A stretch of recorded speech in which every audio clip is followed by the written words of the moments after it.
Well, thanks very much. Thank you for inviting me to talk today around what is my day job. So hi everyone, my name is Andy Twells and I'm a business change and collaboration consultant working with WRAP. I'll explain a little bit more about WRAP in a minute. Fundamentally, I'm a chef by trade. I've been 36 years in the hospitality industry and pretty much touched all areas of hospitality, from cost sector to food manufacturing to public facing restaurants and high street brands and franchises. So now is my challenge, working with the hospitality and food services team within WRAP to get everybody engaged on a journey that we all have to go on to make the difference. And I'm sure you spent most of the day hearing about sort of, you know, the impacts that we're currently creating ourselves on the environment. So okay, so WRAP stands for the Waste and Resource Action Programme. It's fundamentally NGO, non-government organisation and charity. We are funded predominantly by UK governments, devolved and DEFRA. And our vision is fundamentally to have a world in which resources are used sustainable. So we work both nationally and internationally. Our priorities were around food, plastics and textiles. Our audiences are governments, businesses, voluntary organisations and what have you. And what we provide as WRAP are policies and insights to governments and to businesses, technical support, and some voluntary agreements as well. Our mission fundamentally is to reinvent how we design and produce products, to rethink how we use and consume food and products, and to redefine what is possible within the actual UK and globally. So here's an idea of some of the voluntary agreements they cover, and fundamentally directed towards hospitality. We have the Food Waste Reduction Roadmap, which is a commitment to meet the United Nations Sustainability Goal 12.3 by 2030. And the reason why we have roadmaps is because it sets out little bite-sized stages year on year to sort of achieve on what is quite a way away still for us in 2030. That if we don't achieve those steps on the roadmap, then we're not going to get to where we need to be. We've got Core Tools 2030, which is a voluntary agreement for businesses that wish to go a step further and look at their net zero commitments, and some of the actual work we have going on towards the water stress that we currently have in the UK and globally. Guardians of Grub, which I'll talk about in a minute, is our behavioural change campaign. It gives the hospitality and food services tools that they can use to measure food waste, but I'll talk a little bit about that before. Love Food, Hate Waste is something you may see in your local supermarkets. It's retail based, but it's also about the hospitality and food services industry as well, and I will talk to you about that a bit later. You may or may not have seen on social media Food Waste Action Week, which happened a couple of weeks back now in March, and that's a whole week of action that we actually run here in WRAP with industry around the citizens of the United Kingdom to try and change behaviours. UK Plastics Pact speaks for itself, and textiles is the new one that we've had running now for 12 months, looking at the challenges that the fashion industry and ourselves in hospitality with our uniforms, etc., are actually putting on the environment. So what's the business priorities really? Important to understand that 70% of all food wasted, and we do, instead of saying food waste, we talk about wasted food, yeah, is avoidable. So 70% of what we are throwing in the bins in the way of food is absolutely avoidable. And business priorities, at the minute, we're all sort of experiencing the cost of living crisis and the cost of logistics increase and all the rest of it. So it's about how do we reduce costs? How do we improve the efficiency of what we currently do? How do we have no negative impact on our sales? How do we improve our corporate sustainability credentials? How do we future-proof ourselves? Because may not know, but by 2024, the government are looking to introduce mandatory food waste reporting. So why aren't we getting on the bandwagon now, really, in terms of understanding our impact and the food that we actually waste? But most importantly, it's about reducing environmental impact. One thing to note from our actual statistics is that for every pound that a company invests in food waste reduction, there's generally a £14 return in yield. And the reason for that is because when you actually stop throwing food in the bin, you also don't use the energy that it takes to cook that food. You're also not using the labour that it takes to cook that food. So generally there's a £14 to £1 yield in return when you start to focus on your food waste. Interestingly, hospitality in the UK accounts for 1.1 million megatons of food waste. And you can see down the diagram on the right there that 6.6 megatons comes from the household as well. So in terms of food waste hierarchy, we're all about feeding people and not bins. It doesn't make any sense to feed bins whatsoever. It makes much more sense to feed people. And as we've mentioned in previous presentations as well, we've got homeless people, we've got people that are really struggling in the UK to actually feed their children, etc. So initially, all of our programs around prevention, because prevention at operational food waste level is where you're going to make the biggest savings when you start to focus on that. There is an element of food waste that is unavoidable, and there is an element of, because the nature of your business, it might be that you do find that post your actual services, you do have food that's still edible, still safe to eat. So then the next level in the hierarchy is about redistributing to people. And one of the things, having worked in the hospitality industry for a long time, that we're trying to advocate very, very recently as well, is there are charities out there such as Fair Share and Olio that will come and collect your food and redistribute it where it's required on your behalf. But more so these days, we're advocating for people to have a look at their own staff, their own teams. Is it better than throwing the food in the bin to actually let our teams have access to it when we currently employ in the very sort of low pay markets? After that, we look at how we can send it to animal feed and use it for biofuels. And as you further go down the hierarchy, we say that if you cannot avoid food waste, then at least understand where you're sending it to and look at where it can be used best. And obviously, if it's got to go to recycling, we advocate anaerobic digestion, because that is a sealed system where off of food waste, good gases are actually regenerated and put back into the circular economy. So we're all about staying in the green, and that's what I'm going to talk to you about today. So here's the hard truth. 81% of citizens in the UK are concerned about climate change. There's no avoiding it. It's all over the televisions. But only 32% of people see a clear link between it and food waste. So what that means is that we think it's important, we want to do something about it, but we don't understand our own impact that we have on it and what have you. 4.5 million tons of edible food is thrown away in UK households every single year. And 30% of all global carbon gases are created from the production and distribution of food. So 70% of food is wasted in the UK households. Now you might be saying, why is he telling us about this? We're all hospitality people. And we do have a week of action as listed down, which has just been in March. And the reason is this, that our teams that work for us in hospitality and ourselves are actual citizens. And when we talk about behavior change and changing our mindset towards food waste and what have you, we're talking about, our teams and ourselves, because behaviors are shaped at home and at work, So just to talk about behavior change, because as you probably noticed from my title, it's about business change and behavior change as well. There are 5 stages to behavior change. First of all, it's gaining the knowledge. And I guess to a certain degree, that's why we're talking to you today. Then it's sort of getting approval. We all work in businesses. We all have bosses. There are a few costs to put in changes in place, behavior changes in place. And then it's showing a great intention, so maybe by signing up to the food waste reduction roadmap, which already has a set target within it, and then it's the practice, putting the practice in place, understanding, what it is and where our food waste is coming from. And then finally, celebrating and advocating the fact that you are actually making a difference to the environment, Generally, within behavior change, there are 2 ways of approaching it. There's the way of adding pressure, making people change by adding pressure. And there's the other way, which is making it easy. One's neither better than the other, and they both work.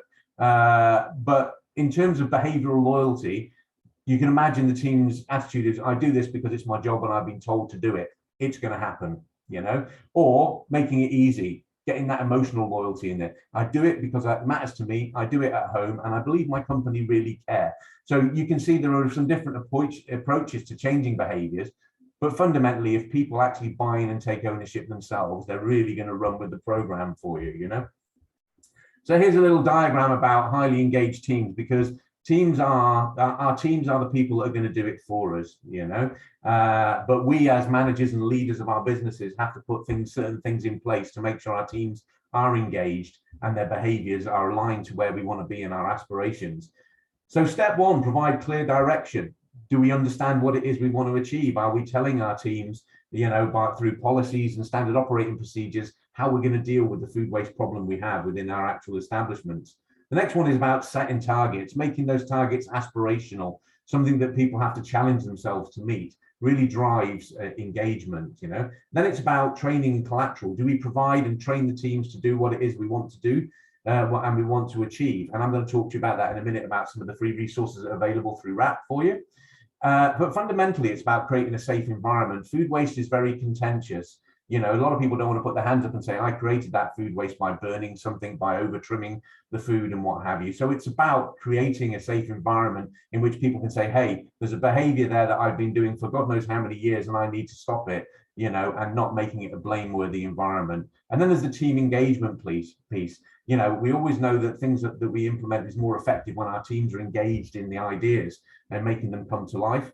And then finally, as well as also calendarizing activities, making it enjoyable for your teams, making sure that it's always on their agenda, you know, and then of course, recognizing good behaviors and positive behaviors from the people that are really driving it. We have advocates in all of our teams. So this isn't a actual example of particularly this is against any project or anything that you actually do within your business, but it makes sense when we come to talk on Guardians of Grub. So Guardians of Grub, it's a free resource. It's a behavioral change campaign that we've designed within WRAP. And what it's designed to do is to engage at all levels within the hospitality industry, from senior management all the way down to kitchen porter level. Because if everybody's not bought in and advocating the food around food waste reduction, it doesn't really embed itself. So Guardians of Grub, it is online. So if you go to Guardians of Grub website, there are many opportunities to sign up for the toolkit and to get newsletters from WRAP around food waste and be able to share sort of best practices and case studies are there. We have some other operational resources, which I'll talk to you about in a minute. And there's a 15-minute introductory course in there called the Cost Saving Skills course, which I would thoroughly encourage everybody to go and have a look at. It's 15 minutes of your day. It starts with a calculator where you put in your covers. Behind it, there is some data that exists around the industry. So you select your industry, you select your sector, be it pubs or hotels, and there's some data that sits behind it. And once you put your covers in there and your target about how much food waste you would like to save, it throws out some very interesting and motivational statistics. And we're just coming to the end of our twice a year Becoming a Champions course, which is a slightly longer e-learning course, which allows companies to join up to it and actually start their journey in food waste reduction. Because within the actual course, there is an audit that you take part in that gives you, at the end of the course, a baseline to start working from as well. So that's all available online at guardiansofgrub.com. And just a quick note that if you have you can see the form that I put in front of you there, you have to tick both boxes at the bottom to make sure that you get your newsletter. We have had examples of people only ticking one box and going, hey, where's all my information? So do tick both boxes on that. So it's all about protecting profit and the planet. And as I said before, we've got the Cost Saving Skills course, which is a 15-minute module. And if you are interested in the next cohort, which should be coming in autumn, do go on, register for Guardians of Grub, and that information will come to your inbox as well when it's available for registering. Just a quick note that Becoming a Champion pilot, which we ran before the cohort that's going on at the minute, we haven't had time yet because it's still going on to analyze the outcome. But from the first pilot, everybody that went on it saw on average a 38% reduction in their food waste over the four weeks of the training. So very, very important that everybody starts on that particular journey. So Guardians of Grub provides lots of resources. It's the idea is that you can go on to the actual course and the resources are all there for you. It doesn't require a tremendous amount of thinking. You know, we've got summary checklists to think about.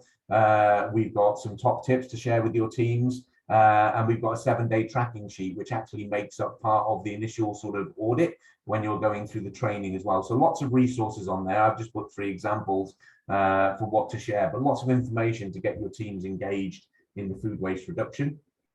It also contains what we call a calculator. So this is a tool. Now, just to stay at this point, there are many companies that are out there, very good companies offering electronic technology that will measure your food waste for you and giving very granular information. They're not cheap, but they are good, you know. And what we say is, even if you have got something like a WinNow or a Lean Path or a Chef's Eye system within your establishment, They're only as good as the information that comes out of them and how you use that information with your teams. This is all about team engagement. So we provide a calculator. You select your sector at the top. For this particular instance, we've done healthcare. And the calculator allows you to measure on a daily basis your food waste broken down into categories. So on this sheet, we can see spoilage, prep, plate and buffet waste. And I'll talk to you about that a little bit more over the next few slides of why that is. What that actually then kicks out for yourselves and your establishments is a lot of information that you can use within staff briefings, because one of the most important part of having a food waste reduction program in place is how you use the information you've got to engage your teams to make it come to life for you. So this information is designed for you to use in team briefs. And over the last cohort, we had a lot of requests for carbon related information as well. So on the news sheet that's available on Guardians of Grub, we've included a section on carbon as well. So once you put your data and your figures within the sheet, it kicks out some carbon numbers for you.